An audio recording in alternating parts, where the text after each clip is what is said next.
जय हिंद। मैं राजेंद्र कुमार प्रजापति, प्रवक्ता भूगोल, साथ में ही एकेडमिक ज्ञान सेतु का सीईओ फाउंडर।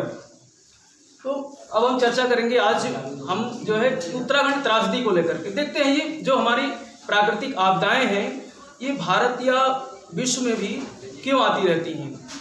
हमारे क्लास में एक चैप्टर भी है आपदाओं से संबंधित, लेकिन अभी हाल में चर्चा करने की हमारी जो मंशा है वो इसलिए है कि अभी 7 फरवरी 2021 को उत्तराखंड में एक बहुत भीषण त्रासदी आई, जिसके कारण 200 से अधिक लोग जो है लापता हो गए, जिसमें अब तक जो न्यूज़ आई है उसके अनुसार 36-37 लोग मारे जा चुके हैं और बाकी लोग लापता हैं। तो ये त्रासदी क्यों आती है, खास करके पहाड़ी क्षेत्रों की त्रासदी मैदानी क्षेत्रों की त्रासदी से क्यों भिन्न है, ठीक है। और एक विशेष क्षेत्र में आई त्रासदी से पूरा संसार, पूरा देश क्यों प्रभावित होता है, तो इसकी हम चर्चा करेंगे। देखिए, अभी 16 जून 2013 को केदारनाथ में एक बहुत भीषण त्रासदी आई थी, जिसमें ग्लेशियर के बह जाने से जो है वहाँ पर जो केदारनाथ का मंदिर था वो पूरी तरीके से नष्ट हो गया था। और तकरीबन 7.5 वर्ष बाद पुनः जो है 7 फरवरी 2021 को एक त्रासदी वैसे ही हूबहू आई चमोली डिस्ट्रिक्ट में, उत्तराखंड के चमोली डिस्ट्रिक्ट में। अब थोड़ा सा हम इसके पीछे बैकग्राउंड में जाएंगे। देखिए, ये हमारा भारत का नक्शा है, ये हमारा क्या है, भारत का नक्शा है। और भारत के नक्शे में ये यहाँ उत्तराखंड है, और उत्तराखंड को हमने यहाँ पर जो है लार्ज करके मानचित्र में दिखाने का प्रयास किया है। तो देखिए, उत्तराखंड के एक तो इसकी सीमा नेपाल से लगती है और तिब्बत से लगती है। अंतर्राष्ट्रीय बात करें, अंतर्राष्ट्रीय सीमा नेपाल से और तिब्बत, यानी जो तिब्बत इस समय स्वायत्त राज्य नहीं है, चीन के अंदर आता है, तो चीन की सीमा कह सकते हो। तो देखिए, ये पूरा हमारा हिमालयी क्षेत्र है। यहाँ पर अगर हम देखें तो यहाँ पर ये पूरा क्या है, हिमालयी क्षेत्र है। महान हिमालय, लघु हिमालय और शिवालिक श्रेणी, ये सब यहाँ से गुजरती है। तो महान हिमालय, देखिए यहाँ पर त्रासदी जो आती है वो इसलिए आती है क्योंकि हमारा जो भारत है ये इंडो ऑस्ट्रेलियन जो है प्लेट के रूप में जाना जाता है, इंडो ऑस्ट्रेलियन प्लेट के रूप में। और इसका मूवमेंट हो रहा है नॉर्थ ईस्ट की तरफ, इंडो ऑस्ट्रेलियन प्लेट जो है वो खिसक रही है। अगर इसके बारे में अच्छी तरीके से आपको समझना है तो एक वीडियो का लिंक मैं इसमें दे दूंगा, वहां जाकर के आप इसको देख सकते हैं। तो इस तरीके से ये हमारा इंडो ऑस्ट्रेलियन प्लेट जो है नॉर्थ ईस्ट की तरफ क्या कर रही है, खिसक रही है 1.2 सेंटीमीटर प्रतिवर्ष। और उत्तर में तिब्बत का प्लेटो है, वो तिब्बत का प्लेटो है जो कि तिब्बतन प्लेट के नाम से जानी जाती है, या जो है यूरेशियन प्लेट भी कहते हैं। तो ये प्लेट जब आपस में टकरा रही है, मिल रही है एक दूसरे के अंदर, तो इसके कारण यहाँ पर हलचल होता है, हिमालय क्षेत्र में हलचल हो रहा है। और ये हिमालय का उत्थान भी इसी हलचल के कारण हुआ है। तो ये हलचल आज भी जारी है। इस हलचल के कारण यहाँ पर जो है भूकंप की जो है गतिविधियाँ होती हैं, भूकंपीय जो है गतिविधियाँ चलती रहती हैं इसके कारण। और ये हमारा जो उत्तराखंड का चमोली वाला क्षेत्र है, ये पूरा जो भूकंपीय जोन है, भूकंपीय जोन 5 के अंतर्गत आता है। बहुत खतरनाक जोन है ये, सबसे बीभत्स जोन होता है, सबसे भीषण जोन होता है, अधिक भूकंप आने की संभावना रहती है।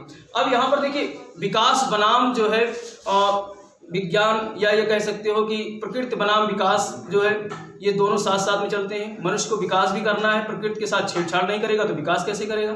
अब यहाँ पर बहुत सारे संसाधन हैं, जो ग्लेशियर के रूप में हमारे पास जो है बहुत सारे संसाधन हैं। जल के रूप में शुद्ध जल, हमने बताया था कि विश्व में जो है ग्लेशियर्स 2% है जल के रूप में जो शुद्ध जल है।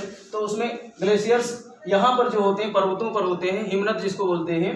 तो ये हिमनद पर्वतीय क्षेत्रों में क्या करते हैं, ये गतिशील होते हैं। जैसे नदियों में पानी बहता है, ऐसे ही पहाड़ी क्षेत्रों में जो हिमनद हैं, हिमनद क्या होता है, हिमनद का मतलब होता है ग्लेशियर्स जो इंग्लिश में कहते हैं। इसका मतलब ये होता है कि या तो मतलब कम से कम 3 फीट जो है मोटी बर्फ की जो है पेटी होगी, और कम से कम 3-4 किलोमीटर उसका फैलाव होगा, 3-4 किलोमीटर फैलाव होगा। और तो उसको क्या कहते हैं, हिमनद कहते हैं या ग्लेशियर कहते हैं। और हिमनद, नद शब्द आ गया, नदी से बना हुआ है। हिम का, नदी का मतलब होता है बहता हुआ जल। तो अब यहाँ पर हिम का बहता हुआ स्वरूप जो है हिमनद कहलाता है। तो जब बहेगा तो फिर कहीं ना कहीं जो है वो जाएगा सड़क करके। लेकिन हम विकास के लिए क्या करते हैं कि इन पहाड़ी क्षेत्रों में बांध बना देते हैं, जल विद्युत के लिए, सिंचाई के लिए।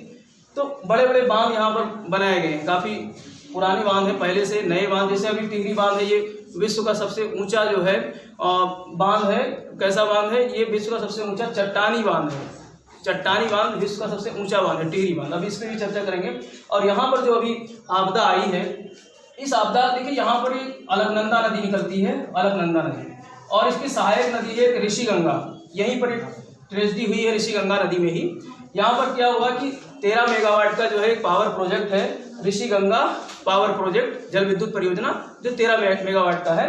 तो यहाँ पर क्या करते हैं कि बांध बना करके पानी को रोक लिया जाता है, फिर इसको ऊंचाई से गिराते हैं और टरबाइन चलता है, तो उससे बिजली का उत्पादन होता है, जल विद्युत का उत्पादन ऐसे ही होता है। लेकिन अभी क्या हुआ कि इसके पास में ही ग्लेशियर्स है, इसके पास में ही ग्लेशियर्स है, नंदा देवी का ग्लेशियर है। नंदा देवी को एक टाइप जो है रिजर्व क्षेत्र माना गया है, बायोस्फीयर रिजर्व क्षेत्र है भारत का नंदा देवी। भारत में 18 बायोस्फीयर रिजर्व है, जिसमें से नंदा देवी भी एक प्रमुख बायोस्फीयर रिजर्व है। अब ये नंदा देवी क्योंकि ग्लेशियर्स में बताया ये ऊंचे क्षेत्र हैं पर्वत के, और यहाँ पर जो है हिम से ढकी हुई चोटियां हैं, हिम से ढकी हुई चोटियां हैं, और यहाँ पर जो है वर्षा भी हो रही है। 365 दिन में 200 दिन लगभग जो है धूप की रोशनी यहाँ पहुँच रही है। तो इसके कारण धीरे धीरे ग्लेशियर्स क्या हो रहे हैं, पिघल रहे हैं। ग्लेशियर मैंने बताया था हिम वर्षा होती है, हिम वर्षा स्नोफॉल जिसको कहते हैं, यहीं पर होती है। तो स्नोफॉल भी हो रही है, और साथ में जब धूप पड़ती है या गर्मी पड़ती है, दो चीज़ होती है, यहाँ पर ग्लोबल वार्मिंग प्रभावित होता है और लोकल वार्मिंग प्रभावित होता है। ग्लोबल वार्मिंग से क्या होता है, जो है भूमंडलीय तापन हो रहा है, तो हमारे बर्फ हिमालय जो है पिघल रहे हैं। और दूसरा लोकल वार्मिंग हो रहा है, यहाँ पे बड़े बड़े जो है चोटियाँ हैं, पर्वत की चोटियाँ हैं यहाँ पर महान हिमालय पे, जैसे कि एवरेस्ट है। एवरेस्ट पर आज जो है लगभग 3000 व्यक्ति अभी तक पहुँच चुके हैं वहाँ पर। और जब व्यक्ति पहुँचते हैं तो वहाँ पर क्या करते हैं, कुछ ना कुछ कूड़ा कचरा जरूर ले जाते हैं, खाने पीने का सामान ले जाते हैं, वहाँ डालते हैं, जिससे कि लोकल वार्मिंग शुरू हो जाता है। भाई इंसान जहाँ पहुँचेगा, अब बर्फ़ है, बर्फ़ को फ्रिज में रख दो या ऐसे नेचुरल रख दो, कोई दिक्कत नहीं, हाथ के गादी पर रखो, जल्दी पिघल जाएगा, क्योंकि हमारे शरीर का भी तापमान है, मतलब लगभग 98 डिग्री जो है फ़ारेनहाइट हमारे शरीर का तापमान होता है। 98 डिग्री फ़ारेनहाइट हमारे शरीर का तापमान होता है, लगभग इतना।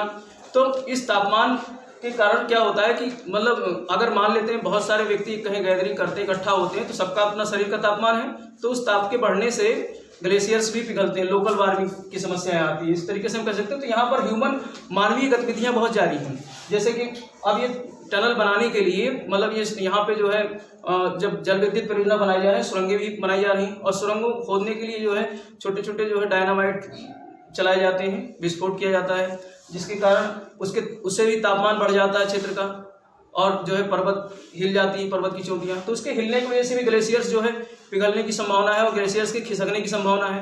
वैसे प्राकृतिक रूप से प्रकृति ने सब कुछ बना दिया, हम बांध नहीं बनाए यहाँ पे, और ग्लेशियर जो है टूट करके बहते हुए आए नदी में, और कुछ दूर बाद में पानी बन जाएगा, बहता हुआ चला जाएगा, हमारे मैदानों में आ जाएगा। लेकिन हमने बांध बनाकर उनको रोक रखा है। यही कारण था कि यहाँ पर ऐसा जो है वैज्ञानिक इसमें रिसर्च कर रहे हैं, पता लगाया जा रहा है कि जो नंदा देवी का जो ग्लेशियर था, ये यहाँ पर कुछ समय पहले जो है टूटा होगा, तो यहाँ पे झील की संरचना हो गई होगी, झील बन गया होगा, झील जिसमें बर्फ पिघल करके पानी के रूप में बदल गया होगा और एक खड्ड में भर गया होगा, झील। और यहीं पर जो है इन्होंने ऋषिगंगा नदी पर एक पावर प्रोजेक्ट बना रखा है, 13 मेगावाट का ऋषिगंगा पावर प्रोजेक्ट। अब इसके ये झील का पानी जो है अचानक तो हुआ नहीं होगा, यहाँ पर जो है जैसे ही ग्लेशियर टूटा, ग्लेशियर मतलब हिमखंड बड़ा सा टूटा, बर्फ की चट्टान टूटा, और वो झील में आकर के गिरा होगा। झील में आकर के गिरा तो झील का पानी क्या हो गया होगा, उफान हो गया होगा झील के पानी में। अतिरिक्त भाई बड़ी सी चट्टान मतलब 2-3 किलोमीटर की जो है लंबी चौड़ी जो है बर्फ की जो है पूरी संरचना आकर के गिर रही है झील में, तो झील का पानी तो बाहर निकलेगा एकदम से। और यहाँ पहाड़ों में क्या होता है, पहाड़ों में जो है बहुत संकरे संकरे मार्ग होते हैं, बहुत संकरे संकरे जो है और गहरी गहरी घाटियाँ होती हैं। तो उस घाटी में जो यहाँ का झील का पानी निकला होगा, तो ये जो ऋषिगंगा पावर प्रोजेक्ट है इसको पूरी तरीके से तोड़ दिया, आकर के एकदम से तोड़ दिया। और इसी के पास में जो है एक गांव है रेणु करके, रेणु गांव बच गया क्योंकि उसके सामने एक टीला था, नहीं तो पूरा पूरा गांव ही बह जाता, खत्म हो जाता। तो ये टूटा। फिर इसके नीचे नदी आती है धौली गंगा, और धौली गंगा पे भी एक पावर प्रोजेक्ट बनाया गया, तपोवन जल विद्युत परियोजना, तपोवन जल विद्युत परियोजना, जो कि लगभग 520 मेगावाट का है। तो यहाँ से पानी निकला, अब इसमें इसका पानी अलकनंदा में आया, और अलकनंदा से पानी जो है धौली गंगा में पहुँच गया। तो धौली गंगा में जो पावर प्रोजेक्ट था वो भी, उसको भी नुकसान पहुँचा, वो भी तहस नहस हो गया। तो यहाँ पर जब ये घटना घटित हुई लगभग 10 से 10:30 के बीच में, तो पूरे उत्तराखंड में इस बेल्ट में जो है हाई अलर्ट घोषित कर दिया गया, हाई अलर्ट घोषित कर दिया गया। क्योंकि अब ये अलकनंदा नदी है जो कि इसमें बारी बारी से बहुत सारी नदियाँ मिलती हैं। जैसे पहली नदी मिलती है कौन सी, ये ऋषिगंगा, धौली गंगा, और फिर नंदाकिनी, पिंडर, ये सब नदियाँ मिलती हैं। और फिर इधर से एक मंदाकिनी नदी आती है, अलकनंदा में मिलती है।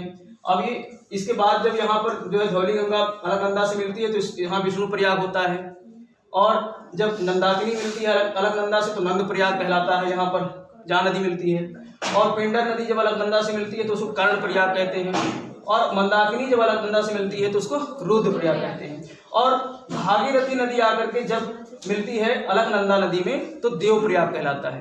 देव प्रयाग से ही हमारी नदी जो गंगा है वो शुरू होती है। गंगा नदी कहाँ से शुरू होती है? देव प्रयाग से। और वैसे तो इसको भागीरथी कहते हैं गंगा को ना, ऊपरी उस छोर में भागीरथी नदी कहते हैं, लेकिन इधर से इसकी जो बहुत सारी नदियां हैं गंगा की सहायक नदियां जो आती हैं, जो सतोपन से निकलती है मुख्य नदी अलकनंदा। अब इसकी तमाम सहायक नदियां हैं। जो एक जहाँ पे दुर्घटना हुई थी वो नंदा देवी बायोस्फीयर रिजर्व में जो है नंदा देवी के ग्लेशियर के टूटने से ऋषि गंगा में बाढ़ आ गई, पानी भर गया। अब चूंकि सकरी जो है नालियां हैं, सकरी नालियों में पानी एकदम से आ गया, बहते हुए घाटियां सकरी हैं, तो एकदम से बिल्कुल जो है यहाँ पर भयावह स्थिति उत्पन्न होगी। तो ये तो इसकी बात थी। देखिए अभी हम अगर चेते नहीं, ये विश्व का जैसा कि मैंने बताया भागीरथी और भीलंगना के संगम पे तीन बांध लगभग बड़े बड़े बनाए गए हैं, जो विश्व के सबसे ऊंचे बांधों में से एक है, बल्कि ऊंचा ही है। चट्टानी संरचना का विश्व का सबसे ऊंचा बांध टिहरी बांध है। अब यहाँ पे मैं एक्सकर्जन पे गया था 2000 में, तो टिहरी बांध निर्माणाधीन था, उस समय निर्माण हो रहा था, और यहीं पर एक टिहरी शहर था। उस टिहरी शहर को हटा करके और जो है पर्वत श्रेणी पर बसाया गया न्यू टिहरी के नाम से। और यहाँ पर पूरे टिहरी शहर में आज के समय में पानी भरा हुआ, जलाशय बना दिया गया, बहुत बड़ा जलाशय। और ये सब इधर से क्या है, पर्वत श्रृंखलाएं हैं। भगवान न करे कभी यहाँ से कोई ग्लेशियर टूटे और आ करके टिहरी डैम में जो है अवरुद्ध कर दे, उसको रोक दे, और उधर से पानी आए और उस पर धक्का मारे, एकदम से ग्लेशियर टूटेगा, निकलेगा, टिहरी बांध को तोड़ करके और पूरे उत्तर प्रदेश तक को सत्यानाश कर देगा। क्योंकि यहाँ पे बहुत ज़्यादा जलाशय भरा हुआ है, और ये जलाशय जब टूटेगा, बहुत बड़ा जलाशय, तो पानी एकदम अथाह पानी गंगा में चलेगा, और जो है पूरे मतलब यहाँ इस क्षेत्र को जो उत्तराखंड का है इसको तो तहस नहस करेगा ही, हमारे उत्तर प्रदेश और बिहार को भी ले डूबेगा। भगवान न करे ऐसा कभी हो। लेकिन अगर हम चेते नहीं, तो हम इंसान अगर इस पर जो है अगर मतलब इस पर ध्यान नहीं दिए तो ऐसा हो सकता है। भागीरथी और भीलंगना पर जो बड़ा बांध बनाया गया है उसकी ज़रूरत है भाई, हम दूसरे देशों से सीख ले सकते हैं। अमेरिका ने क्या किया है कि बड़े बड़े बांधों को सुखा दिया है, अब वो यूज में नहीं ले रहा। जल विद्युत परियोजनाओं से बनने वाली बिजली का इस्तेमाल अब वो नहीं कर रहा है, क्योंकि बहुत सारी त्रासदी हो चुकी है। भाई हम विकास किसके लिए कर रहे हैं? अपने लिए, मानव के लिए तो कर रहे हैं। और जब मानवीय सभ्यता ही खतरे में रहेगी तो विकास किस काम का? तो इसलिए जो है ज़रूरत ये है कि इन बड़े बड़े बांधों को छोड़ देना चाहिए, बनाना इन प्रोजेक्ट को।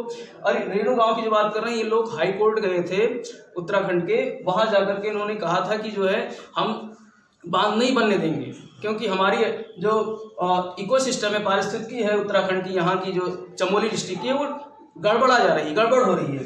तो लेकिन फिर भी जो है बांध बनाया गया, और बांध बनाने का आज खामियाजा उस गांव के लोग आज भी दहशत में हैं। उस गांव के लोग आज भी दहशत में हैं। बहुत सारे पलायन कर गए हैं गांव छोड़ करके कि कभी भी कोई दूसरा ग्लेशियर भी टूट सकता है और हमारा गांव जा सकता है। ईश्वर ने तो अभी बचा लिया है। अभी तो वहाँ 200-250 लोग ही जो है लापता हुए हैं। अभी जो है जो NDRF की टीम है वो सर्च कर रही, सर्च ऑपरेशन पे है, पता लगाया जा रहा है कि और कितने लोग हताहत हुए हैं इस जो है त्रासदी से। लेकिन जो है अब देखते हैं कि ये त्रासदी जो है क्यों आई। इसके पीछे मैंने बताया था कि 2-3 कारक हैं। एक तो सबसे बड़ी कारक जो है ग्लोबल वार्मिंग की हमने बताया है, ग्लोबल वार्मिंग बहुत की वजह से ग्लेशियर्स पिघल रहे हैं। और दूसरा लोकल वार्मिंग है। लोकल वार्मिंग क्यों हो रहा है? यहाँ पे लोग जो है एक्सकर्जन के लिए जाते हैं, पिकनिक मनाने वगैरह जाते हैं यहाँ पे लोग। तो जब वो जाएंगे, चूँकि नेचर्स ब्यूटी है ये, तो इसको देखने लोग जाते हैं, और देखने जाएंगे तो वहाँ पर जो है अपनी, अगर बिहार और उत्तर प्रदेश के जाएंगे तो ये गंदे लोग होते ही हैं, ले जा करके वहीं जो है गुटखा थूक आएंगे, वहीं फाड़ेंगे जो है अपना गुटखा, और वहीं पन्नी छोड़ के ले आएंगे। खाना रोटी ले जाएंगे किसी पॉलीथीन में, खाएंगे, पॉलीथीन वहीं छोड़ के ले आएंगे। तो ये सब क्या करते हैं? लोकल वार्मिंग को बढ़ावा देते हैं। और इंसान की गैदरिंग हो रही है तो इसकी वजह से तापमान बढ़ ही रहा है। तो ये बहुत सारे से, और दूसरी चीज़ यहाँ पे वनस्पतियाँ जो पाई जाती हैं, बहुत कीमती वनस्पतियाँ, उन्मूलन भी हो रहा है, डिफॉरेस्टेशन हो रहा है, वृक्षों को भी काटा जा रहा है। तो वृक्षों को काटा जा रहा है। वृक्ष जो है ये क्या करते हैं? अगर वर्षा हो रही है तो वर्षा के जल को जो है उसकी बितान जो है शाखाएं रोकती हैं, डायरेक्ट जमीन पर नहीं पड़ने देती हैं।